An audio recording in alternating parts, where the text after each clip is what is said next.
Tu connais le refrain Buffalo Soldier de Bob Marley. Buffalo soldier,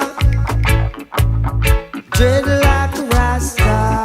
Mais savais-tu que derrière ce hit se cachent de vrais cavaliers noirs qui ont marqué l'histoire des États-Unis? Reste sur la vidéo, tu vas comprendre. Après la guerre de sécession, l'armée américaine crée des régiments noirs réguliers, les 9e et 10e cavaleries et les 24e et 25e régiments d'infanterie. L'origine du nom Buffalo Soldier en a un peu discuté. Le terme Buffalo Soldiers aurait été donné par les Amérindiens qui affrontaient ces unités de noirs, cavaliers, fantassins, qui étaient réputés féroces, avec de la ténacité comme le bison, ou peut-être le sens viendra peut-être de la chevelure qui, par rapport aux cheveux crépus, des soldats qui tendraient à ressembler à la peau de bison. Dans tous les cas, le terme finira par désigner l'ensemble de ces régiments. Ce que font ces Buffalo Soldiers, ce sont des patrouilles à la frontière, des escortes de convois, des constructions d'avant-postes, des missions de police afin de lutter contre des raids et contre les voleurs notamment. En somme, retenez qu'ils participaient à la conquête de l'Ouest avec les forces américaines tout en étant membres d'une armée profondément ségrégée. À la fin du 19e siècle, des compagnies de Buffalo Soldiers protègent des Amérindiens. Ils luttent contre le braconnage. Ils participent à des missions de génie civil en traçant des routes. Ils luttent contre les incendies de forêt. En somme, ce sont quelque part les premiers rangers de cette zone. Les Buffalo Soldiers se distinguent également en dehors des États-Unis. Ils participent à la guerre hispano-américaine à San Juan à Cuba en 1898 et effectuent des missions philippines également. Plusieurs recevront la Medal of Honor, l'une des plus grandes distinctions militaires aux États-Unis. Aujourd'hui, ils sont célébrés en héros,